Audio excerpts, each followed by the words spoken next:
तो मैंने कहा कि क्यों ना आज कहानी में 2-3 चीज़ें बड़ी ख़ास थी, हालांकि मौका ही ऐसा है कि मुझे लगता है कि इससे बेहतर मौका भी शायद नहीं होगा कि मैं शेयर करूं आप लोगों के साथ। तो मैं कुछ वाजपेयी जी की जो कहानियां हैं वो तो आपको बताऊंगा। मेरा उनके साथ 15 मिनट की जो मुलाकात हुई, पहली 2 मुलाकात है मेरी वाजपेयी जी के साथ, और मैं हमेशा याद रखूँगा। और इस वक्त तो खैर ज़्यादा ही वो यादें ताज़ा हो गई हैं, लेकिन 2 मुलाकात है। एक 15 मिनट की उनके साथ मेरी मुलाकात थी, और जब वेंकैया नायडू जी भी उनके साथ खड़े हुए थे, जो अब उपराष्ट्रपति हैं, तब वो शायद कपड़ा मंत्री थे, क्योंकि इस कपड़े की कहानी जुड़ी हुई है उससे। और लखनऊ में ये मुलाकात हुई थी, क्योंकि लखनऊ लोकसभा से अटल बिहारी वाजपेयी जी चुनाव लड़ रहे थे और वो अपनी एक रैली में गए हुए थे। लेकिन मैं वाजपेयी जी की ये 15 मिनट की मुलाकात बताऊं, उससे इसी से जुड़ा हुआ मामला है, इसलिए वो मैं पहले आपको बताना चाहूँगा कि मैंने एक दिन हाल में आपको सुनाया था 3 प्लेन क्रैश की कहानी। तो उसमें एक प्लेन क्रैश की कहानी थी जिसमें माधवराव सिंधिया सवार थे, और वो कानपुर से पहले प्लेन क्रैश कर गया था, जिसमें उनकी मौत हो गई थी, और साथ में 4 पत्रकार भी थे जिनकी मौत हुई थी। उनमें से 2 आज तक के थे, और दोनों हमारे साथी थे। एक कैमरामैन थे गोपाल बिस्ट, और एक रंजन झा हमारे सीनियर रिपोर्टर थे। गोपाल दादा के साथ मैंने बहुत सारे शूट किए थे उस वक्त शुरू में। तो मैं इसलिए बता रहा हूँ कि ये कहानी कैसे जुड़ी हुई है। तो जब ये मौत हुई तो मैं वहाँ पे था, स्पॉट पे था, और मैंने ये पूरा इंसिडेंट कवर किया। फिर मैं दिल्ली आया, दिल्ली आके स्टोरी फाइल की, सब कुछ किया। उसके बाद गोपाल बिस्ट जो हमारे कैमरामैन थे, उनका अंतिम संस्कार निगमबोध घाट पर होना था, और 1 अक्टूबर को होना था, 1 अक्टूबर 2001। तो 1 अक्टूबर 2001 को होना था वहाँ पे। और चूँकि उस वक्त नरेंद्र मोदी तब प्रधानमंत्री भी नहीं थे और मुख्यमंत्री भी नहीं थे, वो दिल्ली में भाजपा के महासचिव थे और अशोका रोड पे रहते थे। तो वो 1 तारीख को, 1 अक्टूबर को, जब निगमबोध घाट पे अंतिम संस्कार हो रहा था, तब वहाँ पे नरेंद्र मोदी भी आए हुए थे। और चूँकि मीडिया का में बहुत सारे लोग और भी लोग थे, और गोपाल बिस्ट जी सारे लोगों में बहुत पॉपुलर थे, चूँकि हर जगह उनका इंट्रैक्शन होता था, और तो वो सारे लोग आए थे अब अंतिम संस्कार में शामिल होने के लिए। तो नरेंद्र मोदी साहब भी वहाँ पे आए हुए थे, और अंतिम संस्कार चल ही रहा था कि तभी उनके पास एक फ़ोन आया, और वो बाद में पता चला हम लोगों को। वो फ़ोन अटल बिहारी वाजपेयी जी ने किया था, तब वो प्रधानमंत्री थे, और उन्होंने फ़ोन करके उन्हें कहा था कि आप आकर मुझसे मिलिए। तब इन्होंने कहा मैं भी शमशान में हूँ, ऐसे ऐसे एक पत्रकार साथी की मौत हुई है। तो उन्होंने कहा ठीक है। तो उन्होंने कहा खैर आप आके मिलिए। तो शमशान घाट के बाद सीधे नरेंद्र मोदी वाजपेयी जी से मिलने के लिए गए थे, पीएमओ, प्रधानमंत्री आवास। जब वो वहाँ गए तब उन्होंने वाजपेयी जी ने कहा कि आप गांधीनगर जाइए और गुजरात के मुख्यमंत्री की कमान संभालिए। ये 1 अक्टूबर 2001 की बात है, और शमशान में फ़ोन आया था, और उसके बाद नरेंद्र मोदी गुजरात जाते हैं और उसके बाद मुख्यमंत्री बनते हैं। उसकी वजह ये थी कि उस वक्त जो भूकंप आया था गुजरात में, वो सारी चीज़ें, तो उनको लग रहा था कि जो उस वक्त के मुख्यमंत्री हैं वो शायद ठीक से हैंडल नहीं कर रहे हैं, इसलिए नरेंद्र मोदी जी को मुख्यमंत्री बनाया गया। तो ये एक कहानी वहाँ की थी। लेकिन इससे पहले की भी और कहानी बता देता हूँ। मैं जनसत्ता में जब हुआ करता था, और नरेंद्र मोदी, जैसे मैंने आपको बताया कि 2001 से पहले दिल्ली में थे, भाजपा के महासचिव हुआ करते थे, तो इंडियन एक्सप्रेस बिल्डिंग है ITO पे, वहाँ पे जनसत्ता का दफ्तर है, जिसमें इंडियन एक्सप्रेस और जनसत्ता दोनों अखबार एक साथ निकलता है।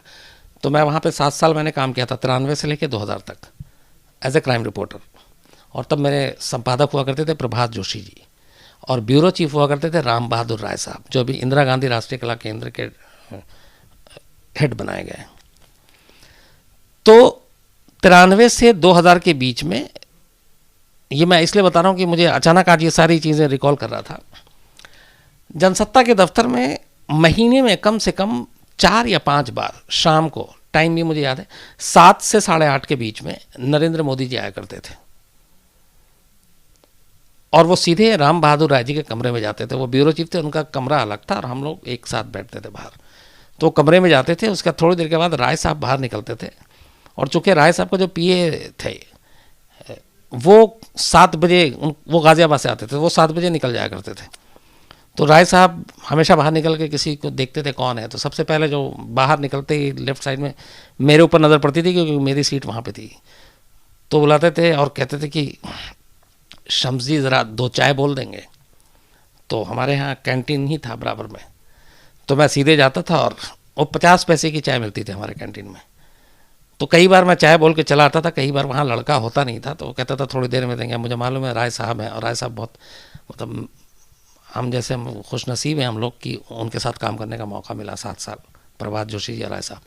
तो कई बार ऐसा हुआ कि खुद मैं चाय लेकर गया और मैंने चाय पिलाई, और तब राय साहब ने पहली बार मिलाया था कि ये नरेंद्र मोदी हैं, बीजेपी के नेता हैं।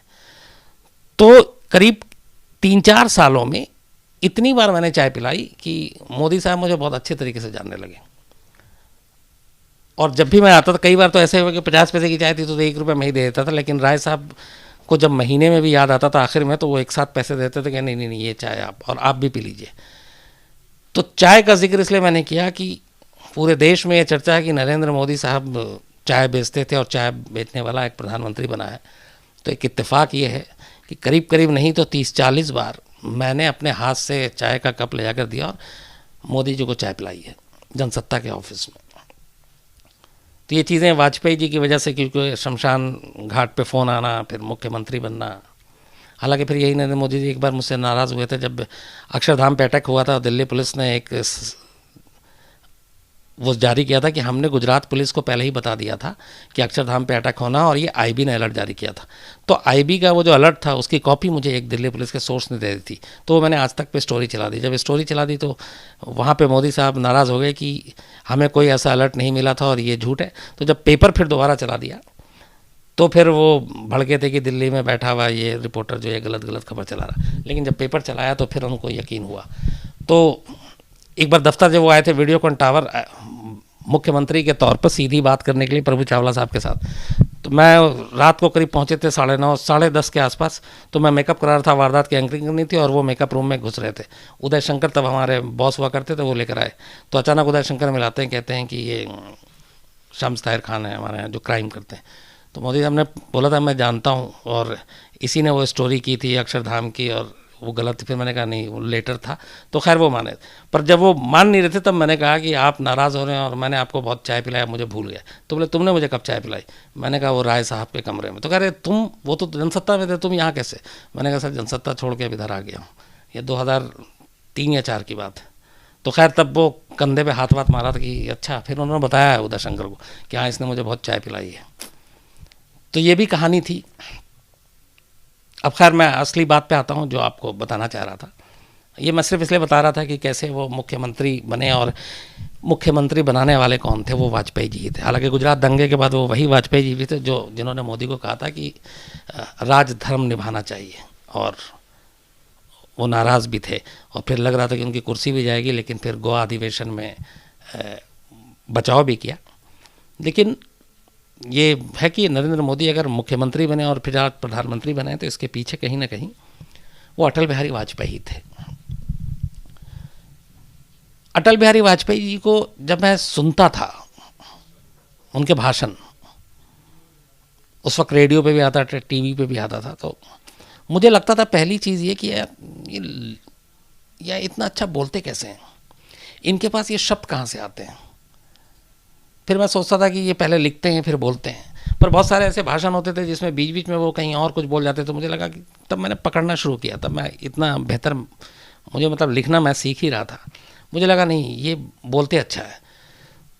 तो मैं आज आप सबके सामने एक चीज़ मतलब एक्सेप्ट करता हूँ कि मैंने अटल जी के भाषण की बहुत सारी लाइनों को चुराई और उसको स्क्रिप्ट में यूज़ किया, वो भी क्राइम के स्क्रिप्ट में। वो इतने अच्छे डायलॉग होते थे सुनने में जो कानों को अच्छा लगता था, तो मैं उनके वो लाइन नोट कर लेता था, और उन लाइनों में से जो जो शब्द वो अच्छे लगते थे उसको मैं अलग रखता था। और फिर जब मैं कुछ ख़ास स्क्रिप्ट लिखता था तो मैं उन पन्नों को निकालता था और उसके बाद देखता था इसमें से कौन कौन सी चीज़ें उठानी है, वो मैं करता था। तो मैं उनके सिर्फ भाषण की वजह से उनका शुरू से फ़ैन होना शुरू हुआ। फिर मैंने फॉलो करना शुरू किया, और मैं कोशिश करता कि भाषण मिस ना करूं, चाहे वो संसद में बोल रहे हो या अगर कहीं लाइव है रैली में और टीवी पे आ रहा हो तो मैं वो भी सुनता था। फिर जब पता चला कि वो पत्रकार रहे हैं तो मुझे और खुशी हुई। फिर ये भी पता चला कि जिस बिल्डिंग में मैं बैठता हूँ, एक्सेस बिल्डिंग में, उससे थोड़ा सा आगे जाकर वो एक वीर अर्जुन अखबार है, उसके लिए भी उन्होंने लिखा। तो मुझे और भी खुशी हुई कि ये अपने पेशे के हैं।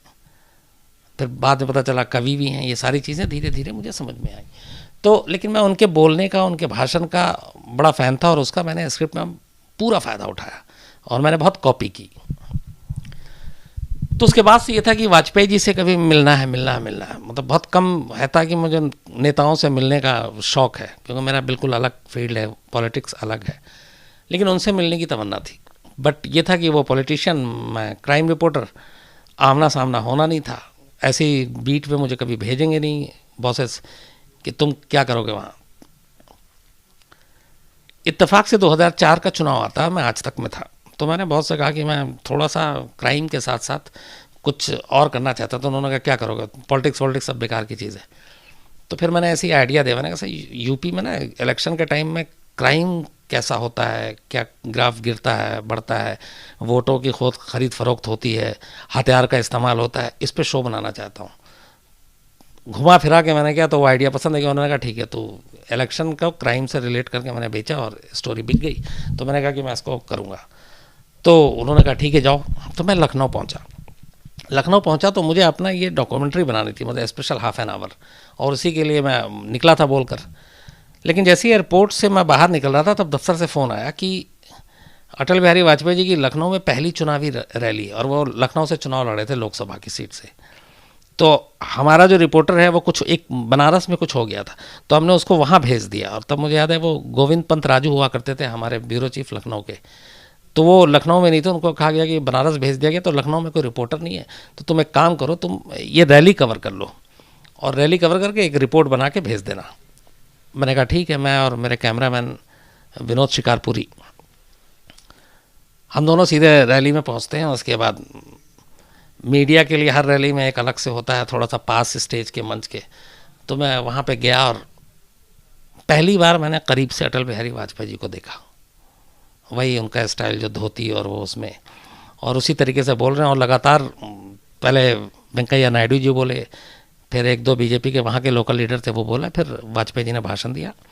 मैं भाषण नोट भी करना था, मैं भूल ही गया उनका भाषण, इतना मुग्ध हो गया था कि मुझे लगा कि मैं भी यहाँ पे एक वो रैली में हिस्सा लेने आया हूँ। तो लिखना भूल गया था, पर मेरे कैमरामैन सब रिकॉर्ड कर रहा था। मैंने कहा चलो बाद में टेप से देख के इसको लिख लूँगा रिवाइंड करके। तो भाषण ख़त्म होता है और तब तक मैं एयरपोर्ट उतरा था लखनऊ के करीब 3 बजे, और ये 5 बजे के आसपास रैली थी। तो मैं सीधे, हम लोग होटल भी नहीं गए थे, सीधे स्टेशन से रैली वाले जगह पे पहुंच गए थे।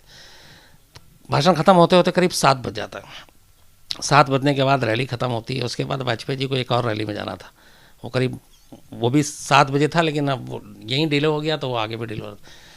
तो वो सीढ़ी से नीचे उतर रहे होते हैं और मैं एकदम मीडिया से आके आगे हो गया था। चूँकि हमारे पास कैमरा था, और कैमरा होने का एक एडवांटेज ये भी होता है कि लोग रोकते नहीं, ना पुलिस रोकती है। तो हम बिल्कुल सीढ़ी के पास जाके नीचे खड़े हो गए और विनोद शिकारपुरी मेरा कैमरामैन वो शूट कर रहा है। वाजपेयी जी सीढ़ी से नीचे उतर रहे हैं धीरे धीरे, तब भी उनके घुटने में दर्द हुआ करता था और वो स्लो चलते थे। 2004 की भी बात है। तो जब वो नीचे उतरते हैं तो पहले वेंकैया नायडू जी उतरे, फिर वो उतरे। अब जब उतरे तो ये उतर रहे हैं और मैं यहाँ पर खड़ा हुआ हूँ और मेरे पहले कैमरामैन, तो वो कैमरामैन की तरफ देख के मुस्कुराते हैं। विनोद शिकारपुरी पार्लियामेंट कवर करता है, बहुत सीनियर कैमरामैन है, तो वाजपेयी जी अक्सर उसको वहाँ देखते होंगे तो उसको जानते थे। तो उन्होंने उसके कंधे पे हाथ रखा, तो बोले कैसे, तो बोले बस सर। फिर उसके बाद अचानक आगे बढ़े और सीधे, मैंने कहा नमस्कार, तो उन्होंने दोनों हाथ जोड़ के नमस्ते किया। फिर बोले आप, तो मैंने कहा कि जी दिल्ली से आया हूँ। तो बोला दिल्ली से यहाँ क्यों आया? मैंने कहा जी एक रैली कवर करने के लिए। मैंने कहा हाँ। अरे इतनी दूर से कब आए? तो मैंने कहा कि 3 बजे लैंड किया हूँ। और उसके बाद तो मतलब आप होटल नहीं गए, कुछ खाया वाया? अब ये मुझे अजीब सा लग रहा कि मतलब एक जो प्रधानमंत्री, और वो इस तरीके से हम जैसे जूनियर रिपोर्टर से जिस तरीके से कंधे पे हाथ रख के बात कर रहे हैं, तो उस पल में भी मैं एकदम, मेरी नज़र में वो बहुत ज़्यादा वो बड़े हो गए थे। तो मैंने कहा नहीं सर, वो सिर्फ जल्दी पहुँचना था, आपकी रैली थी। तो ले रहे आपको कुछ खाना वाना चाहिए। फिर उन्होंने एक दो अपने जो पीछे खड़े हुए थे उन्होंने कहा भाई इन लोगों को देखिए, कुछ कम से कम चाय वाय पानी वानी पिला दीजिए। मैंने कहा अरे सर ऐसी कोई बात नहीं है। तब तो फिर उन्होंने कहा तो आप दिल्ली से आए, लखनऊ से नहीं? मैंने कहा जी दिल्ली से आया हूँ। उस पर दिल्ली में आपको देखा नहीं मैंने। तो मैंने कहा जी मैं क्राइम रिपोर्टर हूँ। तो अचानक उस पल में, अच्छा वो हाजिर जवाब बहुत हैं वाजपेयी साहब, मैं उनके कुछ किस्से सुनाऊंगा आपको। तो अचानक कहते हैं कि क्राइम रिपोर्टर हैं आप? उसके बाद ये वेंकैया नायडू जी की तरफ देखते हैं, उसके बाद अचानक कहते हैं भैया हमने कौन सा क्राइम कर दिया जो इनको यहाँ आना पड़ा, अब मैंने क्या किया जो आप यहाँ आ गए मेरे पास। तो उसके बाद खुद ही हंसने लगे। मैंने कहा सर आपने कुछ नहीं किया, हूँ क्राइम रिपोर्टर, लेकिन रैली कवर करने के लिए ऑफिस वालों ने भेज दिया। तो बोले अरे ऐसे ही बताइए, मैं तो डर ही गया कि आप क्राइम रिपोर्टर, यहाँ कौन सा क्राइम हो गया है। अब जब ये इतनी बातें, मतलब इतनी देर में ऐसा लगा कि ना वो प्रधानमंत्री से मैं बात कर रहा हूँ, ना अटल बिहारी वाजपेयी जिनको मैं इतना फॉलो करता हूँ या जिनके भाषण का फ़ैन हूँ, मुरीद हूँ, जिनके भाषणों को मैंने स्क्रिप्ट में चुराया है, उसके बाद ये बात होती रही। उसके बाद वो कंधे पे कहते हैं, अब वो अपने आप बढ़ने लगे और मैं भी बढ़ रहा हूँ, और कंधे पे लगातार हाथ है। उसके बाद फिर वो इधर उधर की बात कि दिल्ली में जो है आप कब से हैं, कहाँ हैं, तो यहाँ पे भी फिर आता। मैंने कहा मैं पहले जनसत्ता में था। तो उन्होंने कहा अरे जनसत्ता में वो प्रभात जोशी जी। मैंने कहा जी। यहाँ से मतलब हम लोगों को फिर लगता है कि वाकई किन लोगों के साथ काम करता था। प्रभात जोशी जी वो नाम है जिसके लिए उसकी ज़रूरत नहीं है। हिंदी जर्नलिज्म में मुझे नहीं लगता कि उनसे बेहतर लिखने वाला कोई हुआ या उनसे बड़ा कोई एडिटर हुआ है। तो जब ये सारी चीज़ें फिर उन्होंने कहा क्राइम रिपोर्टिंग में क्या क्या कैसे करते हैं, तो अचानक मुझे याद आ गया। मैंने कहा कि सर आप तो पत्रकार रहे हैं। तो बोले अरे वो उस वक्त जो था वो पत्रकारिता एकदम अलग थी, अब तो ये टीवी आ गया। अच्छा इनके विनोद शिकारपुरी की तरफ, अब ये कैमरा ये माइक हमारे ज़माने में सब नहीं था। पहले तो हम बोल के वहाँ पे जो बोलते थे तो वो होता था कि जो हमने भरोसे में बोला वही होगा। अब तो कैमरे में भी रिकॉर्ड होकर उल्टा पुल्टा चल सकता है, इसमें भी कुछ तकनीक ऐसा है। तो बहुत सारा कर रहे थे, लेकिन कह रहे कि नहीं, मीडिया की तारीफ भी की, लेकिन उन्होंने बताया कि कैसे मीडिया बदला है। फिर एक लाइन आती है वहाँ पे, वो मुझसे बात करते करते अचानक वेंकैया नायडू जी से कहते हैं कि वो लाइन मैंने कैसी कही। तो वो कहते हैं कौन सी। अच्छा मैं भी सुन रहा हूँ। तो अरे वो कपड़े वाली। अच्छा उस एक लाइन उन्होंने कपड़े की कही थी जिसमें हम सभी हंसे थे, वहाँ जितने भी रैली में थे। शायद वेंकैया नायडू ने, मुझे अगर गलत हो तो माफ़ कर दीजिएगा, लेकिन मुझे लगता है कि वो कपड़ा मंत्रालय भी उन्होंने देखा होगा, इसलिए वो बात आई। तो उसमें वाजपेयी जी के भाषण में एक लाइन थी कि अब हमारे पास पहले खाना नहीं था, घर नहीं थे, कपड़े नहीं थे पहनने के लिए, इस तरह की कुछ लाइन थी, एग्जैक्ट नहीं, लेकिन कपड़े का जिक्र था। लेकिन अब धीरे धीरे देखिए सब हो रहा है और कोई भूखा नहीं सोएगा, ये जो एक नेता भाषण देते हैं वो तो सब था। लेकिन जो बढ़िया चीज़ थी वो ये थी कि कह रहे हैं, और रही अब कपड़े की बात, तो वेंकैया जी से पूछिए, अब कपड़े कम नहीं है, लेकिन क्या करें आजकल लोगों ने कपड़े पहनने कम कर दिए। तो उन्होंने बड़े, मैंने बताया हाजिर जवाब बहुत हैं और उसको मज़ाहिया अंदाज में ले गए। तो उन्होंने कहा कि कपड़े पहनने लोगों ने कम कर दिए हैं, तो उस पर बहुत ठहाका भी लगा था। तो वो बात उन्होंने कहा कि, तो फिर वेंकैया जी जो अपने साउथ इंडियन स्टाइल में बोलते हैं हिंदी में, तो उन्होंने कहा हाँ बहुत बहुत बहुत बहुत बढ़िया था और अच्छा लगा, लोग हंसे थे। ये करते करते फिर वहाँ पे, जब वहाँ पे उनकी गाड़ी थी, अच्छा उनके साथ एसपी जी और तमाम लोग भी थे, लेकिन चूंकि वो कंधे पे हाथ रख के चल रहे थे और विनोद शिकारपुरी शूट कर रहा था, तो वो सब भी मान रहे थे कि नहीं कोई इनसे खतरा नहीं है। तो गाड़ी तक आए, गाड़ी खोल उनका जो खुला, और उसके बाद मैं उससे थोड़ी देर पहले रुक गया। तो उन्होंने कहा कि अच्छा, दोनों हाथ जोड़कर चलता हूँ, दूसरी भी रैली है, लेकिन आप अब यहाँ से पहले जाके दूसरी रैली में मत आइएगा, जाकर होटल में नहा लीजिए और खाना खा लीजिए। दिल्ली से यहाँ आए हैं और अभी तक आप भूखे हैं, और लखनऊ का खाना बहुत अच्छा होता है, ये भी उन्होंने बताया। उसके बाद वो गाड़ी में बैठ गए और वहाँ से निकल गए। तो ये पूरी जो सीढ़ी से लेके नीचे तक, मैं रैली के अगर टाइम छोड़ दूँ 1.5 घंटा, तो ये 15 मिनट की मेरी उनसे बातचीत थी, जो मैं हमेशा याद रखूँगा। क्योंकि एक आदमी, इतना बड़ा आदमी, और वो बार बार आपको पूछे आपने ये खाया, आप ये हैं वो हैं, तो फिर लगता है कि इंसान बड़ा कैसे होता है। तो ये वाजपेयी जी के साथ मेरी 2004 की ये मुलाकात थी, जो मुझे लगा कि आपके साथ शेयर करना चाहिए। इसके बाद एक मुलाकात हुई थी, सिर्फ नमस्ते और हाथ मिलाया था, वो जब पार्लियामेंट अटैक हुआ था 2001 में। तब दिल्ली पुलिस प्रेस कॉन्फ्रेंस कर रही थी और सब कुछ हो रहा था, तो एक फंक्शन था पुलिस का, वहाँ पे मुलाकात हुई थी और नमस्ते हुआ था, लेकिन तब बातचीत नहीं हुई थी। तो ये 15 मिनट मेरी ज़िंदगी के काफ़ी, मेरे लिए बहुत वो थे। इसलिए एक और भी था कि हाँ, एक चीज़ आपको बताना, मैंने उनको ये बताया था कि आप बोलते बहुत अच्छे हैं और मैंने आपके कई लाइनों को चुरा, मतलब उनके सामने एक्सेप्ट भी किया था जब पत्रकारिता की बात आई थी, तो मैंने कहा आपके कई लाइनों को मैं अपनी स्क्रिप्ट में इस्तेमाल करता हूँ और अलग अलग स्क्रिप्ट में इस्तेमाल करता हूँ और किस्तों में इस्तेमाल करता हूँ। तो बहुत खुश हुए थे और हंसे भी थे ज़ोर से। तो ये तो आपको मैंने बताई उसकी वाजपेयी जी से जो मेरी मुलाकात थी 2004 की। अब वाजपेयी जी के बारे में आपको बार बार अभी कह रहा था कि वो बड़े हंसमुख और हाजिर जवाब थे, तो उसको लेके बहुत सारे ऐसे किस्से हैं वाजपेयी जी को लेकर।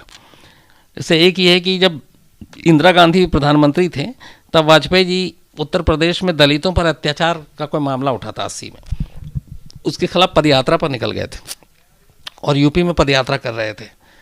तो जब वो पदयात्रा कर रहे थे तब उनके किसी एक दोस्त हैं, उन्होंने उनसे पूछा था, ये बाकायदा कोटेड है, अप्पा घाटे उनका नाम था, तो उन्होंने पूछा कि वाजपेयी जी आप ये पदयात्रा कब तक चलेगी आपकी? तो वाजपेयी जी ने बड़ा मजाकिया अंदाज में जवाब दिया था कि जब पद मिलेगा तब यात्रा छोड़ दूंगा, तो जब तक पद नहीं है यात्रा करता रहूँगा। तो ये अपने आप में था। ऐसे ही एक बार हुआ था कि जब वीपी सिंह के दौर में एक गठबंधन बना था जिसमें यह था कि कांग्रेस के खिलाफ सारे मिलके चुनाव लड़ेंगे और सरकार बनाएंगे।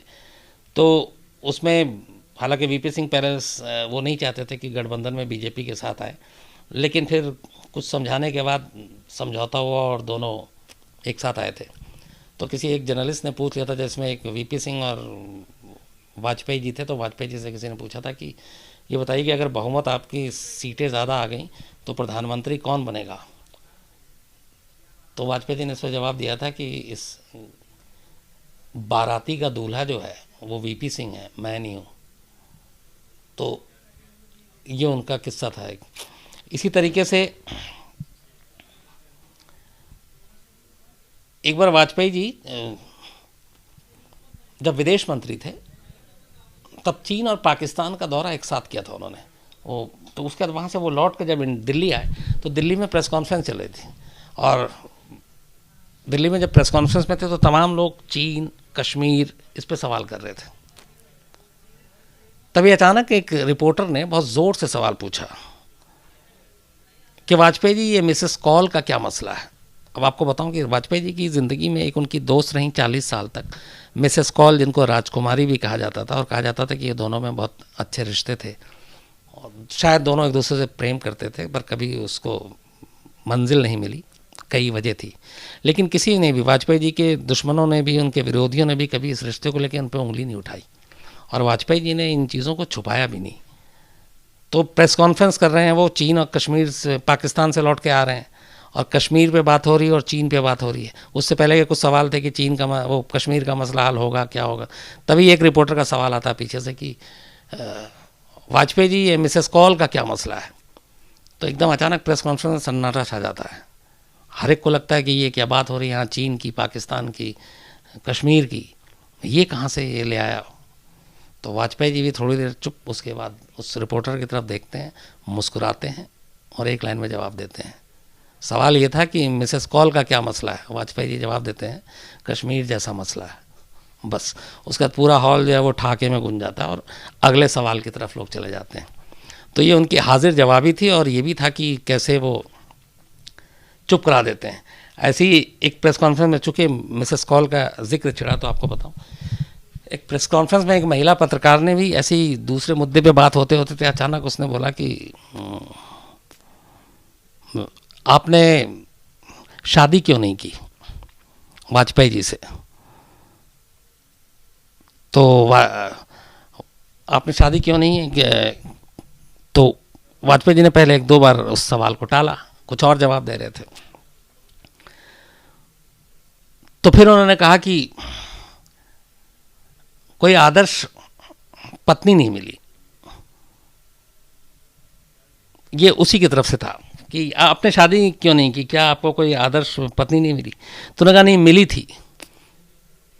पूरा सवाल ये था कि आपने शादी क्यों नहीं की, क्या आपको कोई आदर्श महिला नहीं मिली, लड़की नहीं मिली? तो वाजपेयी जी ने कहा नहीं, मिली थी, लेकिन उसे भी आदर्श पति की तलाश थी, इसलिए नहीं हुई। तो ये उनका जवाब था। दूसरा ये था कि कई बार उन्होंने ये भी कहा कि एक बार, ये तो बाकायदा कई जगह पे उसमें भी है, किसी ने कहा कि आप शादी से रिलेटेड बात थी, आप अविवाहित हैं? वाजपेयी जी से सिंपल क्वेश्चन पूछा गया था, तो उन्होंने कहा कि हाँ मैं अविवाहित हूँ लेकिन कुंवारा नहीं हूँ।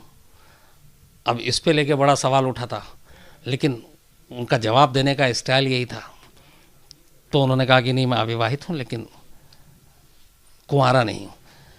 एक बार जब वो चुनाव जीते, 13 दिन की सरकार बनी थी, तो उस रात तो उनको संसदीय दल का नेता चुना गया था, मतलब ये कि वो प्रधानमंत्री के लिए चुन लिए गए हैं, अब वो होगा। तो किसी ने उनसे कहा कि तब बेनज़ीर भुट्टो पाकिस्तान की प्रधानमंत्री हुआ करती थी, तो उन्होंने कहा कि वाजपेयी जी, अच्छा 7, साढ़े 7 या नहीं 8:30 बजे या 9 बजे के आसपास उनको संसदीय दल का नेता चुना गया था वाजपेयी जी को, और फिर उसके बाद उनको प्रधानमंत्री की शपथ लेनी थी। तो जब रात को संसदीय दल का नेता चुना गया तो एक रिपोर्टर ने पूछा कि वाजपेयी जी क्या आप इस वक्त, जो एकदम सवाल थे, आप इस वक्त पाकिस्तान की प्रधानमंत्री बेनज़ीर भुट्टो को कोई संदेश देना चाहेंगे? ये रात की बात हो रही है कि आप इस वक्त क्या प्रधानमंत्री बेनज़ीर भुट्टो को कोई संदेश देना चाहेंगे? तो वाजपेयी जी ने घड़ी देखी, रात का वक्त था, तो उन्होंने कहा कि सुबह दे दूं तो कोई प्रॉब्लम है? वो फिर ठहाके से गूंज पड़ा था सारा। तो ये चीज़ें थी, जैसे बार बार एक उनसे ये कहा जाता था कि वाजपेयी तो अच्छे हैं, पार्टी गलत चुन ली। उन्होंने लोकसभा में जब अपना भाषण दिया था, जब बहुमत साबित करते वक्त, तब भी उन्होंने कहा कि लोग हमेशा कहते हैं वाजपेयी तो अच्छा आदमी है लेकिन पार्टी गलत है। तो बोले ये कैसे हो सकता है? अगर वाजपेयी अच्छा है तो पार्टी गलत कैसे चुनेगा, और पार्टी गलत है तो फिर वो वाजपेयी को कैसे, अच्छे आदमी को कैसे लेगा? तो ये सारी चीज़ें थी जो वाजपेयी जी को लेके हमेशा चलता रहा। और सबसे बड़ी बात है कि वाजपेयी जी की एक चीज़ के लिए, जो हमें आजकल आप देखते होंगे हमारी सेना को लेके या बॉर्डर पे लड़ाई, शहीद, इन सारी चीज़ों को लेके बहुत हंगामा और सब कुछ चलता है, लेकिन ये अटल बिहारी वाजपेयी जी थे जिन्होंने शहीदों के सम्मान का जो सबसे बड़ा काम किया था वो ये किया था कि उनके इस फैसले से पहले जब बॉर्डर पे सिपाही या हमारे जवान शहीद होते थे तो या तो उनको वहीं अंतिम संस्कार कर दिया जाता था या दफना दिया जाता था धर्म के हिसाब से, और या फिर फैमिली वाले आएँ और उसको उठाकर ले जाएं और जो भी जैसे ले जाएं। वाजपेयी जी ने ये काम किया कि जो भी जवान शहीद होगा, एक तो उसको राजकीय सम्मान मिलेगा, नंबर 2 उसके पार्थिव शरीर को उसके पैतृक गांव तक जहां का रहने वाला है वो सरकार भिजवाएगी, चाहे प्लेन से भिजवाए, चॉपर से भिजवाए, ट्रेन से भिजवाए, गाड़ी से भिजवाए, लेकिन पूरा और उसके अंतिम संस्कार का खर्चा उसके गांव तक उसके पार्थिव शरीर को भेजना, ये जो कानून बना था और राजकीय सम्मान दिलाना, ये वाजपेयी जी के प्रधानमंत्री रहते हुए ये हुआ था। क्योंकि इससे पहले ये चीज़ें थी नहीं, जिसकी वजह से बेचारे जो जवान थे, मौत के बाद बहुत सारे फैमिली वालों तो उनका चेहरा भी नहीं देख पाते थे, इतने पैसे नहीं होते थे कि बॉर्डर से उठाकर पार्थिव शरीर को घर लाएं फिर अंतिम संस्कार करें, तो वो भी कहते थे कि चलो दिल पे पत्थर रख के, लेकिन ये काम किया था। आज हम सब बेशक अलग अलग बातें करते हैं, जवानों के लिए ये किया, जवान वो किया, लेकिन ये शायद वो काम था जिसे हर एक को याद रखना चाहिए, इतना बड़ा मतलब काम दिलाना। तो ये वाजपेयी जी के कुछ किस्से थे जो मैंने आपको, जो हाँ एक और था कि जब वाजपेयी जी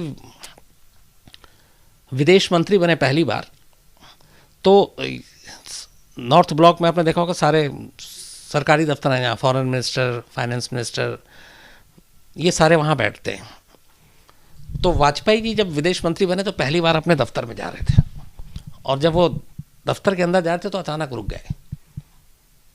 उसका तो उन्होंने कहा कि मैं इस दफ्तर में और इस इलाके में सैकड़ों बार आया हूँ, चूँकि वो लगातार 53 से सांसद रहे थे और सबसे लंबे सांसद रहे हैं, तो वो हमेशा जाते थे और बतौर सांसद भी और भी, लेकिन जब तो उस दफ्तर में भी जाते थे। तो उन्होंने कहा कि मैं जब भी आता हूँ तो इस दफ्तर को मैं एक चीज़ की वजह से पहचानता हूँ, वो ये कि यहाँ पे घुसते ही जवाहरलाल नेहरू की मूर्ति है, वो कहाँ गई? अब जितने स्टाफ थे विदेश मंत्रालय के उस वक्त सब चौंक गए एकदम। तो उन्होंने कहा मेरी तो पहचान ये है कि मैं इस दफ्तर को इसलिए पहचानता हूँ कि यहाँ पे जवाहरलाल नेहरू की मूर्ति देखता हूँ, और ये कह के वो चले गए। अगले दिन जब वो दोबारा दफ्तर में आते तो जवाहरलाल नेहरू की मूर्ति वहीं पे थी। उन्होंने कभी ये नहीं कहा कि मैंने लगवाया, लेकिन ये कहा जाता है कि कि उन्होंने पहली चीज़ यही कही थी घुसते ही कि जैसे पहले था वैसे ही जवाहरलाल नेहरू की मूर्ति यहाँ पे होनी चाहिए, और वो वैसे ही लगी। और उनके और नेहरू के रिश्ते भी ऐसे थे, मतलब रिश्ते उनके सारे किसी भी पार्टी के हों सबके साथ एक जैसे थे। जैसे एक बहुत मशहूर किस्सा उनका ये है कि एक फ़ॉरेन कोई डिग्नेटरी आए थे दिल्ली, और तब जवाहरलाल नेहरू प्रधानमंत्री थे। तो राष्ट्रपति भवन में जैसे होता है अक्सर जब विदेशी मेहमान आते हैं तो उनको बुलाया जाता है, वो सारी चीज़ें होती हैं। तो उससे अलग खड़े होकर उसके बाद ये बात कर रहे थे जवाहरलाल नेहरू और वो जो विदेशी मेहमान थे, मैं उनका नाम भूल रहा हूँ। तो इतने में वाजपेयी जी दूर खड़े हुए किसी से बात कर रहे थे, तो नेहरू जी ने वाजपेयी जी को बुलाया अपने पास, उसके बाद बुलाकर और उस मेहमान से इंट्रोडक्शन जो कराया वाजपेयी जी का, वो ऐसे कराया कि ये लीडर ऑफ अपोजिशन है, विपक्ष के नेता हैं हमारे, हर चीज़ में ये मेरी मुखालफत करते हैं, हर चीज़ में ये मेरा विरोध करते हैं, हर मुद्दे पे ये मेरा विरोध करते हैं, लेकिन ये एक दिन भारत के प्रधानमंत्री बनेंगे। ऐसे इंट्रोडक्शन कराया था उस वक्त, और देखिए बाद में वो बने भी। तो तब इन लोगों के रिश्ते ऐसे होते। जैसे एक बार पार्लियामेंट में ये हुआ, पार्लियामेंट में ही था कि इंदिरा जी जब प्रधानमंत्री थी तो वो वाजपेयी जी बोल रहे थे और वो यूं यूं उंगली करके बोल रहे थे। उनका थोड़ा सा स्टाइल भी है वाजपेयी जी का ना, कई बार यूं यूं था। फिर तो इंदिरा जी उस पर बीच में थोड़ी सी नाराज़ हुई और उन्होंने कहा कि ये वाजपेयी जी आप ये बार बार उंगली इस तरह से करके जो बात करते हैं, उंगली खड़ी करके ऐसे उंगली खड़ी करके आप बात करते हैं, ये ठीक नहीं है, ठीक नहीं है। तो गुस्से में थी वो। माहौल कैसे बदलता है देखिए। तो अचानक वाजपेयी जी फिर चुप होते हैं, उसका देखते हैं, उसका कहते हैं ये बताइए क्या पैर खड़ा करके भी बात कर सकते हैं? उसके बाद वो इंदिरा जी भी मुस्कुरा दी। तो ये सारी चीज़ें थी।